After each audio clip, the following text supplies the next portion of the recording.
hay personas que dicen, pastor, ¿y a usted no le da nervios? Siempre que son cosas de Dios da nervio, porque son cosas de Dios. Si uno llega a perder, creo, ese temor, el ministerio se hace común y corriente, como cualquier trabajo. Cuando usted dice, mire, yo para predicar no me da nervios, hay que tener cuidado porque es palabra de Dios y siempre da temor. No nos tiembla todo como al inicio, pero siempre da temor porque es palabra de Dios.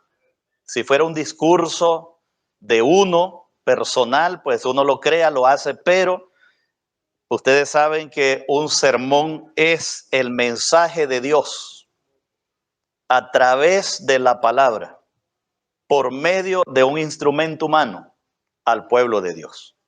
Ese es el proceso de la palabra. Y Dios utiliza inspirándonos, pero también utiliza iluminando la mente del oyente para ser edificados con la palabra. Y en ausencia del pastor Carlos Torres, para mí no hay un honor más grande que haya sido él el que le haya tocado presentarme esta mañana, porque al llegar a esta conferencia era la única persona con la cual había tenido contacto por una semana. Y cuando él estuvo allá en Nicaragua, una vez me preguntó, pastor, ¿usted ha pensado irse a Estados Unidos? Y le digo yo, fíjese, pastor, que no hemos pensado irnos a Estados Unidos. Ah, bueno, por si algún día, dice, usted piensa ir a Estados Unidos, allá me visita. Por eso, hermano, estas son cosas de Dios. Son cosas de Dios. Solo Dios en su misericordia hace las cosas posibles. Y nos tocó con ustedes. Yo me siento muy feliz con esta iglesia, esta congregación, desde el primer miércoles que vine. Y después le dije a mi esposa y a mi hija, yo creo que yo voy a pasar mi membresía de esa iglesia, porque yo tengo que pasarla a una iglesia. Así que posiblemente le digo, vamos a... Y anda una pareja conmigo, mi amigo y hermano Levis Barraza y su linda esposa, la hermana Ginny. Y yo le dije, mire, ¿ustedes cuándo van a pagar su membresía? A Harrison también, porque de todas maneras, ¿verdad? Siempre estando, nosotros estamos, así que ¿para qué se nos van a ir? Y yo ya no lo presento como de Rowway, fíjate, Rowway. No, ya no. Sí, pero ya no, yo no vamos a decir eso ya. Queremos que la familia esté con nosotros, ¿verdad? Y ese ha sido pues nuestro deseo y las pláticas con ellos, a ver cuándo se nos deciden, ¿verdad? Tomar esa decisión. En especial la hermana Ginny, pues la hermana Ginny tiene compromisos, creo, por allá todavía, pero aquí hay espacio para esta familia linda que anda siempre con nosotros. Vamos a la palabra de Dios. Saben, hermanos, hace unos años tuvimos el privilegio de trabajar en Honduras, en un lugar que hay una familia en ese lugar, en San Lorenzo Valle, en Honduras. Ahí trabajamos por 2 años y medio con esa iglesia. Esa es la zona más caliente de Honduras y creo que de Centroamérica. San Lorenzo Valle y Nacaome, que es el lugar más caliente. La temperatura permanece arriba de los 92 grados todo el año. Allí no hay que usted diga está fresco, ¿no? Uno se anima diciendo está fresco por uno mismo, para sentirse bien. La temperatura se maneja siempre ahí arriba. Más la sensación térmica, ¿verdad? Que usted sabe que siempre aumenta más. Pero resulta que ese clima es propicio para producir sal. Entonces, la familia, una familia linda y grande ahí en San Lorenzo Valle, son los dueños de la salinera de la sal La Tortuga, que es la marca, una de las marcas más finas de sal ahí en Honduras. Ellos son miembros de la Iglesia Adventista. Todos los dueños de de ese negocio de sal. Inmenso, grande, grande. Así que nos introducimos en el negocio de la sal. No a negociar, ¿verdad? Sino a andar con ellos y conocer con ellos y conocer el proceso. Y el último día ¿de qué? De septiembre, que es el último día que se vio una gota de agua de invierno. Ya se acabó el invierno. Y ahora vamos al verano. Todo desde septiembre comienzan a trabajar hasta allá por el mes de junio, julio, deja ya arrecia el invierno y se acaba el proyecto de la sal. La sal lleva un proceso, ¿saben? Un proceso muy interesante. Se lleva se trae la ola, la marea de sal del mar, del agua del mar, la capturan en unas piletas grandes y ahí la dejan, la cierran y ahí la dejan hasta que se va consumiendo por el sol, la temperatura se va consumiendo. Lógicamente lleva proceso, la van pasando de una pila a otra, de una poza a otra, para que se vaya limpiando, la van limpiando y ahí la van pasando. Y la última, le dejan una capita de aproximadamente dos pulgaditas, creo, de agua nada más. Ahí se consume y ahí queda la sal.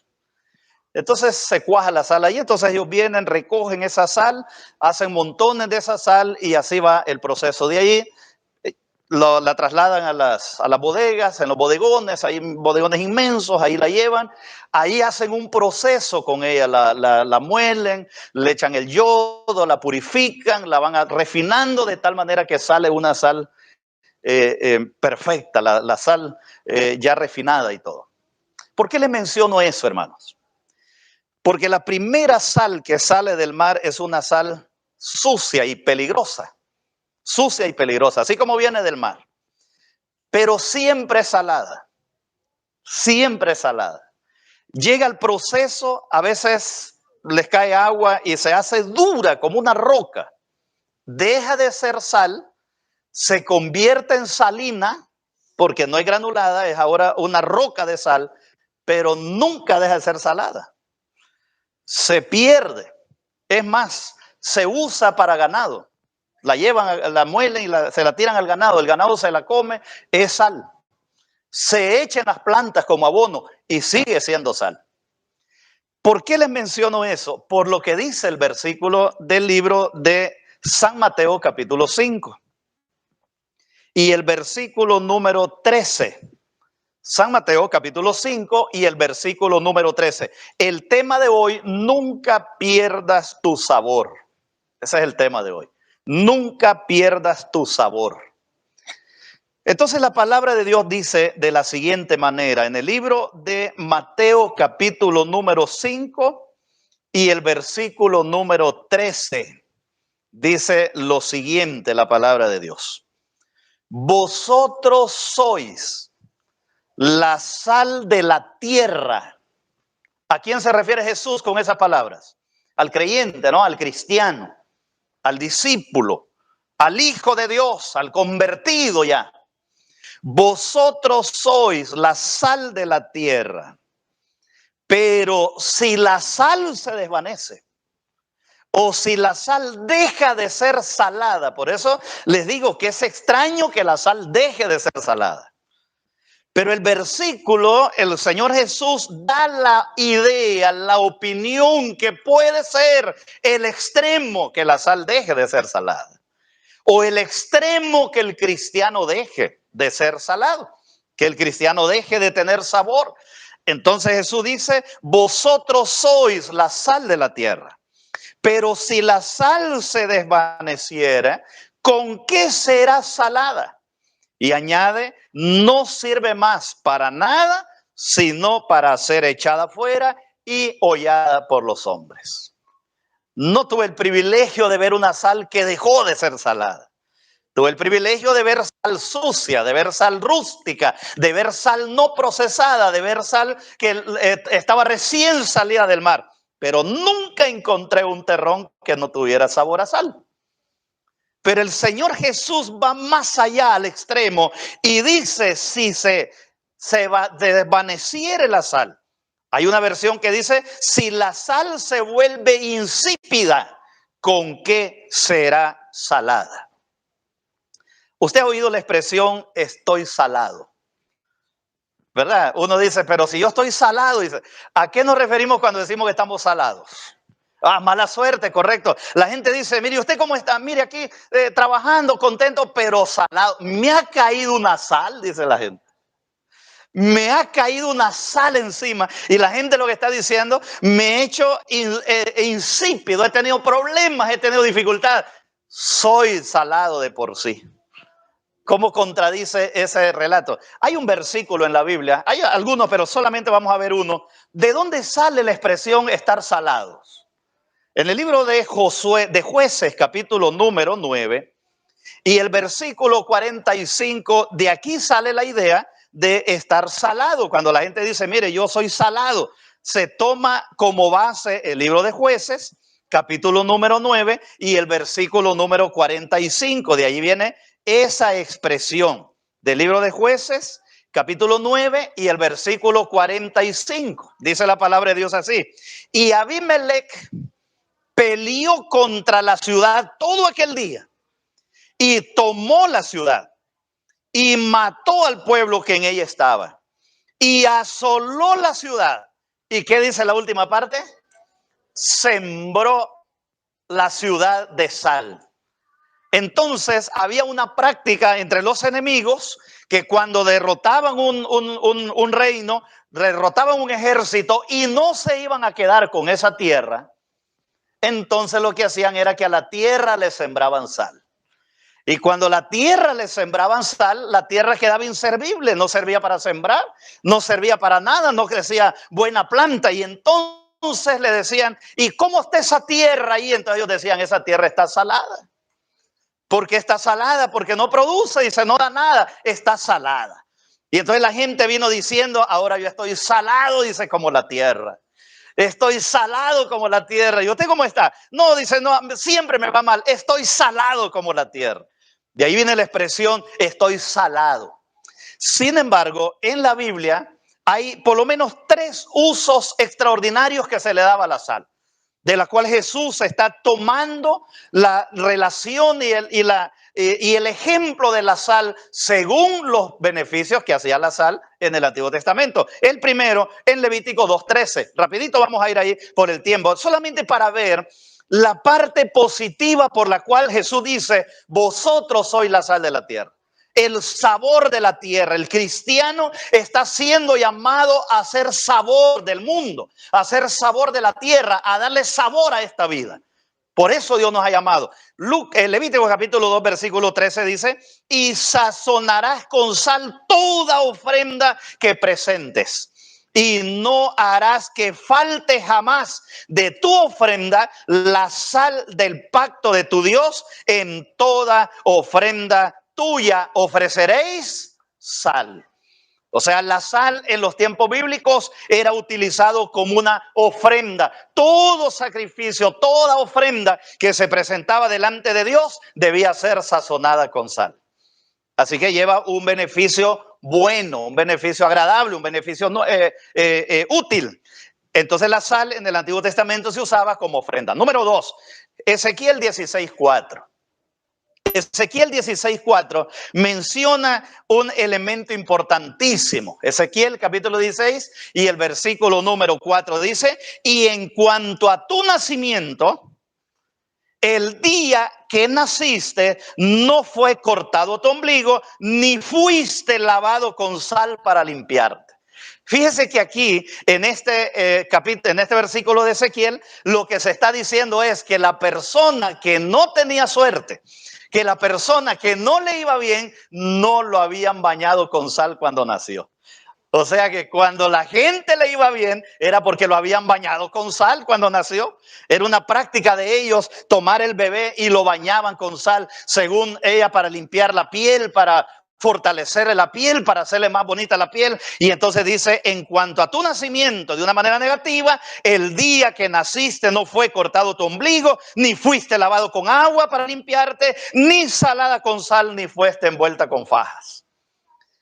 Por lo tanto, la sal era utilizada, número 1 le dije, para ofrenda. Número 2, era utilizada para limpieza del bebé cuando nacía. Y punto número 3, Levítico 2:13, otra vez, era para señal de pacto. Ya lo leímos Levítico 13. O sea, Levítico 13 tiene dos funciones. Una señal de pacto, la sal, una ofrenda, la sal, y Ezequiel dice que era un acto de limpieza para limpiar al bebé cuando nacía.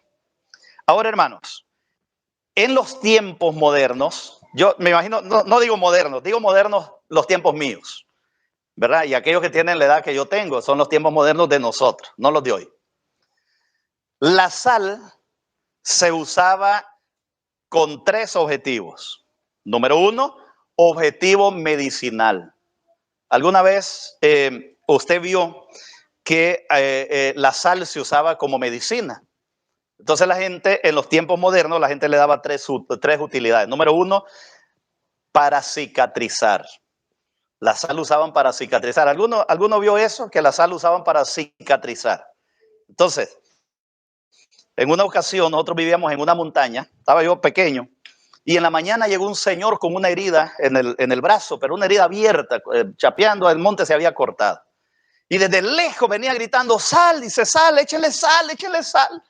Y salió mi mamá corriendo, rompió la bolsa de sal y abrió la herida y le echó la sal ahí y así se la tapó y así siguió hasta el hospital. Entonces la gente, yo no sé si hay un fundamento médico para decir que la sal cicatrizaba, pero la gente la usó para cicatrizar. Para cicatrizar cualquier herida peligrosa en el campo se usaba la sal. Número dos, se usa la sal para preservar la comida, ¿correcto? Entonces la gente venía y los que se han criado en el campo, han ido al campo, han tenido que comer cuajada o queso o mantequilla o carne o alguna cosa del campo, pura sal. Porque ellos le echan sal, pero hasta la saciedad, pero cantidad de sal para preservarlo. No hay luz eléctrica, no hay hielo, no hay forma, no hay refrigeradora. Entonces la gente conserva su comida con sal. La sal preserva la materia. Y número tres, la sal se usa como un instrumento para deshacer el hielo. ¿Han visto eso? Sí, aquí sí lo han visto, ¿verdad? Para deshacer el hielo.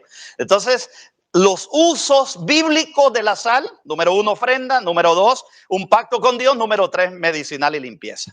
En los tiempos modernos, la sal ha sido tan útil que se utiliza para cicatrizar las heridas. Dice la gente popularmente, cicatrizar las heridas. Número dos, para preservar la materia. Y número tres, para romper el hielo. Qué bonito, ¿verdad, hermano? Para tener bastante tiempo, yo no tengo mucho tiempo hoy, pero cada una de esas es el cristiano. El cristiano debe cicatrizar las heridas. Gracias, hermano. ¿Qué dice, hermano? La iglesia debe cicatrizar las heridas, no abrirlas. Cuando viene una persona herida, golpeada, ofendida por el mundo, aquí la iglesia debe cicatrizar esa herida, no abrirla más.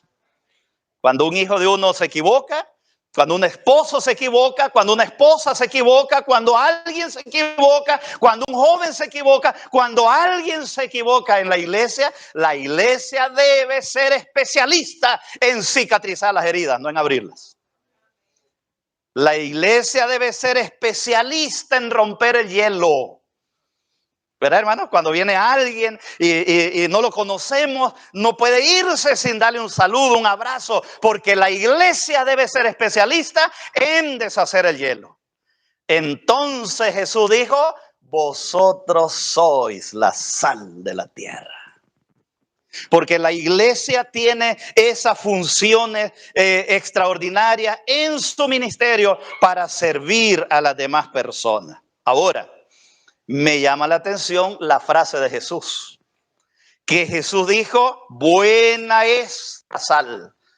Del Marcos 9:50, que es otra expresión de Jesús, buena es la sal.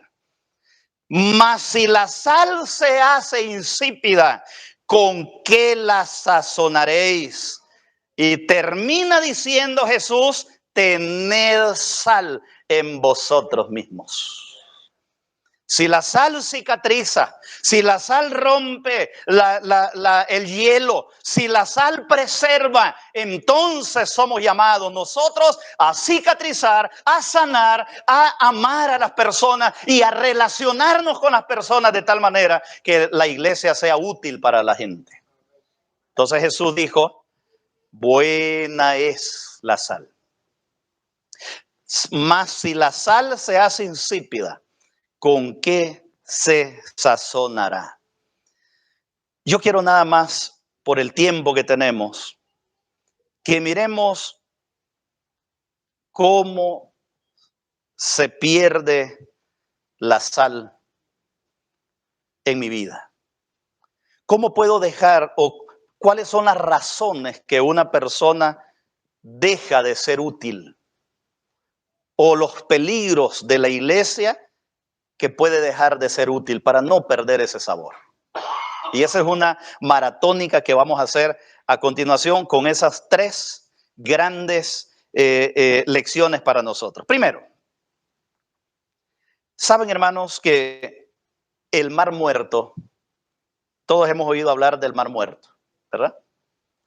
El Mar Muerto tiene algunas características que son vitales para entender esto. Primero, buena es la sal, dijo Jesús. Mas si la sal se hace insípida, ¿con qué la sazonaréis? ¿Cuáles son los peligros de ser insípidos? ¿Cuáles son los riesgos del cristiano de caer a ser insípido? Primero, el Mar Muerto se dice que está a 450 metros por debajo del nivel del mar. ¿Qué le parece, hermano? El Mar Muerto, dice, es el único lugar así grande que está a 450 metros bajo el nivel del mar. O sea que el Mar Muerto es un abismo, ¿verdad? Un hoyo terrible, tremendo ahí. En segundo lugar, el Mar Muerto tiene más sal acumulada que todos los océanos. Tiene más sal, 10 veces más salado que todos los océanos. O sea que demasiada sal, porque demasiada sal se vuelve no insípida, sino salina, amontonada, en montón ahí.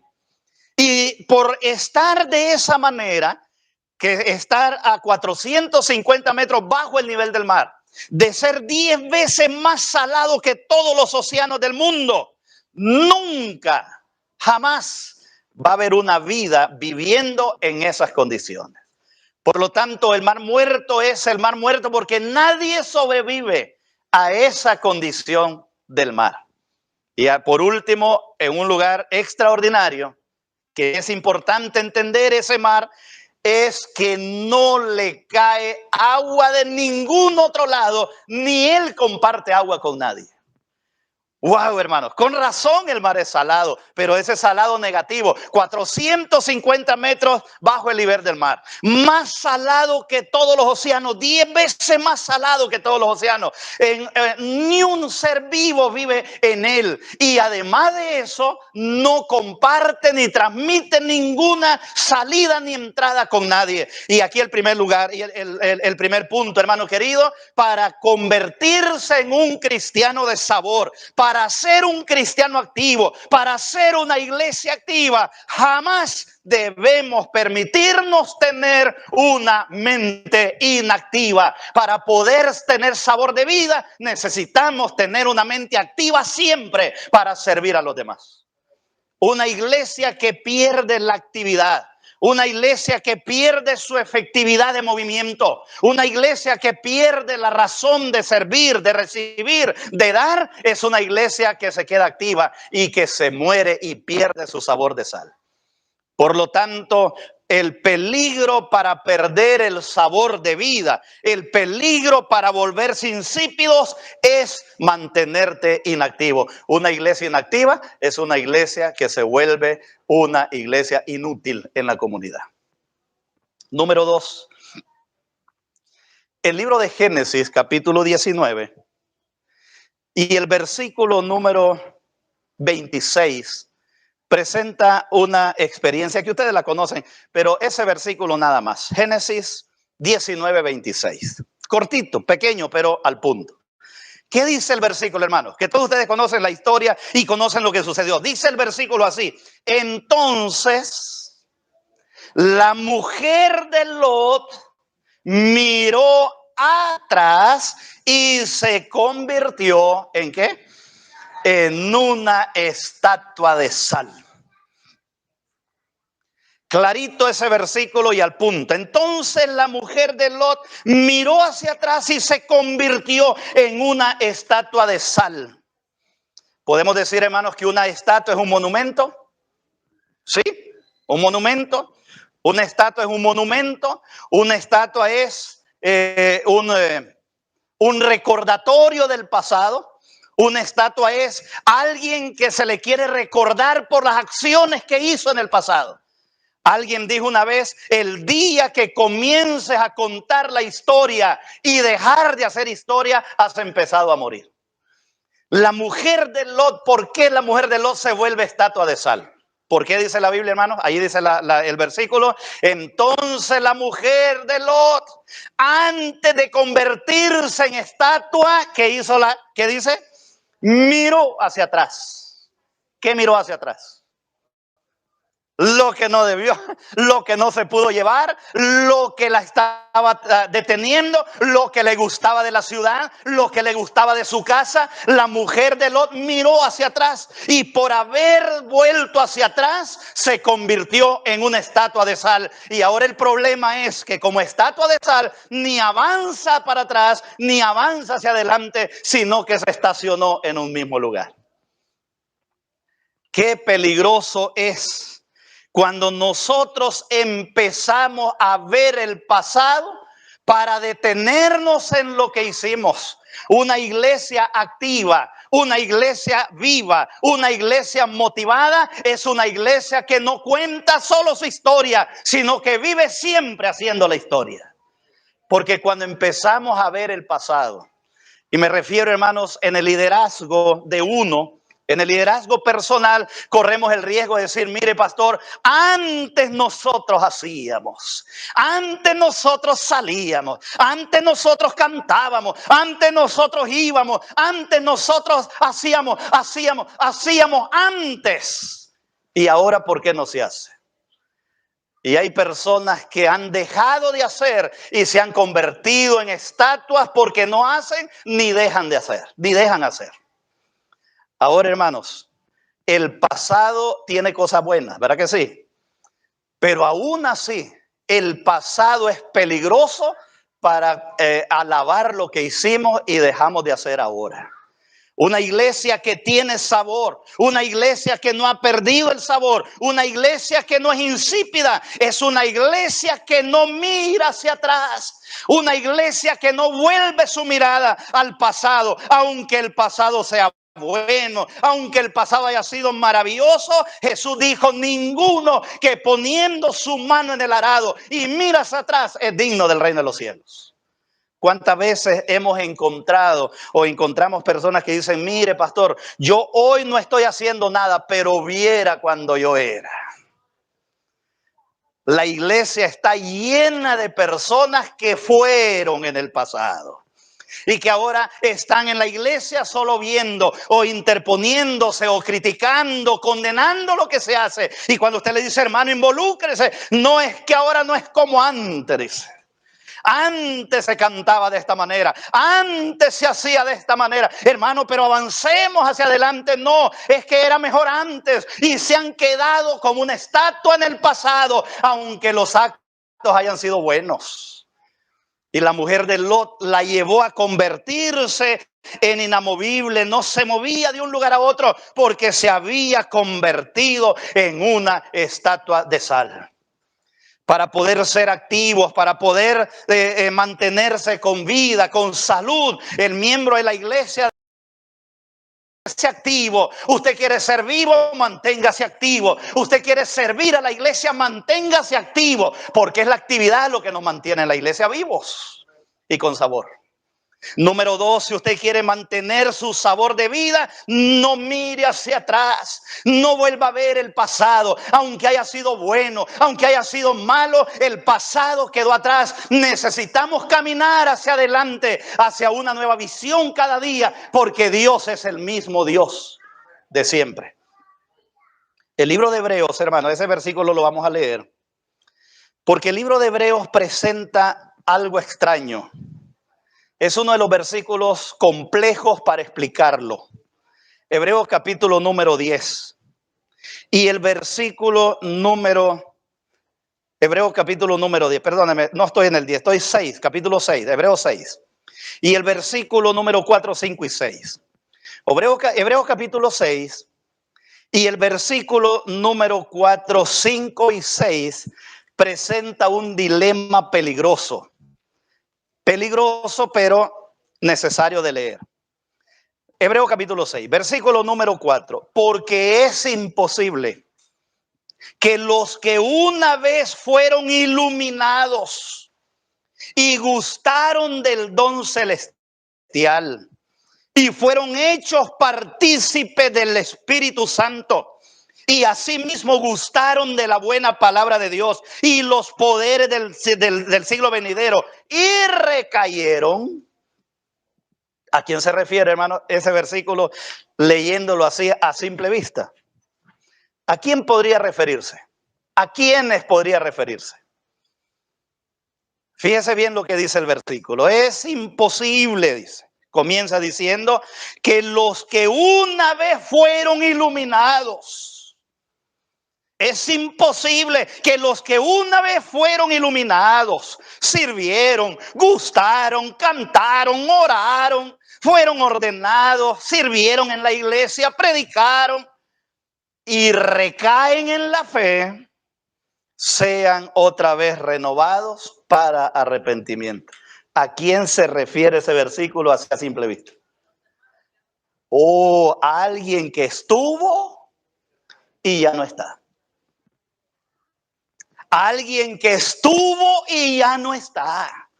Por eso el Señor Jesús dijo: vosotros sois la sal de la tierra, mas si la sal se hace insípida, ¿cómo será sazonada otra vez? Y termina diciendo: tened sal en vosotros mismos y tened paz los unos a los otros. Hermanos queridos, para no perder el sabor de la vida, para no perder el sabor de la sal, para no perder esa relación con Cristo, la iglesia o el miembro de la iglesia debe vivir activo. El miembro de la iglesia debe no mirar hacia atrás nunca, y el miembro de la iglesia debe permanecer en Cristo Jesús y en la fe que ha abrazado. Porque una persona que ha servido al Señor, que ha disfrutado del don de Dios, que ha disfrutado de la belleza de la iglesia, que ha disfrutado del poder de la gracia, dice la palabra de Dios, y recayó, es imposible que sea repente, o en otras palabras, cuesta que vuelva. Porque ya fue, porque ya disfrutó, porque ya fue cristiano. Ahora recayó, ahora cuesta que vuelva. Por lo tanto, el Señor Jesús, cuando dice: no pierdan la sal, no pierdan el sabor, no pierdan la dirección, no pierdan la gracia, no pierdan la fe, no pierdan vuestra vida espiritual. 3 consejos extraordinarios. Hermano, no mire atrás. Hermano querido, no mire atrás. Número 2, ¿qué dijo número 2? Nosotros como cristianos debemos siempre ser activos en nuestra relación con Cristo Jesús. Siempre ser activos en la fe. Y por último, nunca pierdas tu sabor de vida eterna. Mejor no pierdas el primer amor.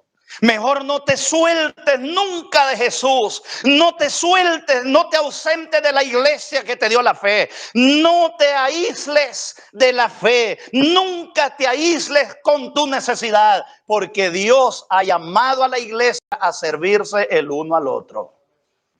Como decía el hermano hoy, si sabe que alguien tiene necesidad, díganos. porque la iglesia ha sido llamada a servir las necesidades de los demás. No descuides tu devoción personal, no descuides la belleza de la relación con Cristo, no descuides tu vida de oración y intégrate, involúcrate en la misión de la iglesia, que es el mejor secreto de la permanencia, para no perder el sabor de vida, para no perder tu relación con Cristo. Número 1 dije, mantente activo. Número 2 dije, no mires atrás. Y número 3, nunca pierdas tu sabor de vida eterna. No pierdas tu alegría, el gozo de servir, el gozo de amarnos unos a otros. En otras palabras, no te sueltes de Jesús. Y al final el Señor Jesús dio el secreto. En el libro de San Juan, capítulo 14. Y el versículo 4 al 10, pero solo voy a resumir en algunos de estos versículos el secreto de Jesús para no perder tu sabor. ¿Cuál es el secreto de Jesús? San Juan capítulo número 15, San Juan capítulo 15. Y el versículo número 4 dice la palabra de Dios así: permaneced en mí, para no perder el sabor de vida, para no perder el sabor de la sal de la vida eterna. No mirar hacia atrás, no soltarse de la mano de Jesús perdiendo tu sabor. Mantente activo. Pero el secreto para permanecer en los caminos del Señor, el secreto para no perder la fe, el secreto para no perder la sal de nuestra vida, permanece en Cristo Jesús. Permaneced en mí, dijo el maestro. El versículo número 5, el que permanece en mí y yo en él, este lleva mucho fruto. Y el versículo 7, si permanecéis en mí. Y el versículo número 8, el que permanece en mi amor, permanece para siempre. ¿Cuál es el secreto para no perder el sabor? ¿Cuál es el secreto para no perder tu vida activa? ¿Cuál es el secreto para ser un cicatrizador de las heridas? ¿Cuál es el secreto para romper el hielo? ¿Cuál es el secreto para preservar la vida de la iglesia? Permanecer en Cristo Jesús. Si aprendemos a permanecer en Cristo, si aprendemos a permanecer en su amor, si practicamos la permanencia cada día en Cristo Jesús, seremos una iglesia diferente. Seremos cristianos diferentes, porque el secreto del sabor del cristiano está en permanecer en Cristo Jesús. Ahora, mi querido hermano, no me queda más que invitarte, que invitarme, que invitarnos a esa permanencia, que invitarnos a esa permanencia. Vosotros sois la sal de la tierra. Pero si la sal pierde su sabor, no hay remedio. ¿Con qué será salada? ¿No quieres perder tu sabor? Mantente activo. ¿No quieres perder tu sabor? No mires atrás. ¿No quieres perder tu sabor? No pierdas tu conexión con Cristo Jesús. El secreto del sabor del cristiano está en permanecer en Cristo Jesús. Ahora mi pregunta es, ¿tú quieres permanecer? Hemos sido llamados a permanecer. No es que la fe falle, hermanos. No es que el Espíritu Santo falle. No es que la palabra no tenga poder. No es que la iglesia no sea linda. No es que los mensajes no sean buenos. Es que nos desconectamos de Jesús. Y cuando nos desconectamos de Jesús, vamos de caída libre hacia abajo. Porque solamente permaneciendo en Cristo tenemos poder. ¿Quieres permanecer en Jesús? Aquellos que quieren permanecer en Jesús, ponte de pie. Queremos orar y decirle: Señor, nosotros hemos sido llamados como la sal de este mundo. Hemos sido llamados a darle sabor a las familias. Hemos sido llamados a darle sabor a los hijos. Hemos sido llamados a darle sabor a los niños, a los jóvenes, a los adultos, al que sufre. Hemos sido llamados como sabor de vida eterna. Enséñanos a permanecer. Vamos a orar. Querido Padre nuestro que estás en los cielos, Señor, necesitamos cicatrizar heridas. Los corazones entran a la iglesia heridos, sangrando, abiertas las heridas, a veces de un divorcio, de una muerte, de un accidente, de un desprecio. A veces rotos los corazones de una familia. A veces heridas las mentes y los sentimientos. Pero que encuentren la gente en esta iglesia un sabor de sal para cicatrizar las heridas. Que aprendamos a perdonar. Que aprendamos a perdonarnos unos a otros. Que aprendamos a reconciliarnos porque somos la sal que cicatriza las heridas. Señor, la sal preserva, no desune. Nosotros debemos caracterizarnos porque unimos, porque somos agentes de unidad, no de desunidad. No venimos aquí para señalar a nadie, no venimos aquí para condenar a nadie, no venimos aquí para culpar a otro. Venimos aquí porque somos agentes de unidad, de preservar. Enséñanos a hacer ese sabor. También, Señor, somos llamados a ser sal para romper el hielo.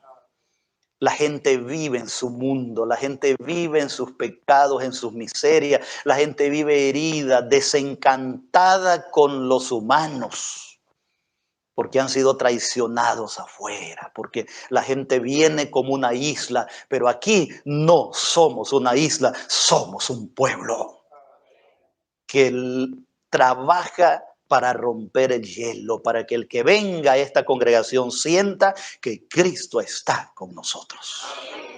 Señor, ayúdanos a permanecer. Enséñanos a permanecer. Tómanos de la mano de Jesús cada día y no te sueltes, Señor, y no nos dejes soltarnos. No queremos ver hacia atrás. Queremos permanecer hacia la meta porque Cristo viene pronto. Gracias, conságranos a ti esta mañana. Enséñanos a servirte fielmente en el nombre de Cristo Jesús. Amén. Amén. Dios le bendiga. Okay. Bien, hermanos, antes de salir, vamos a orar por los alimentos para que así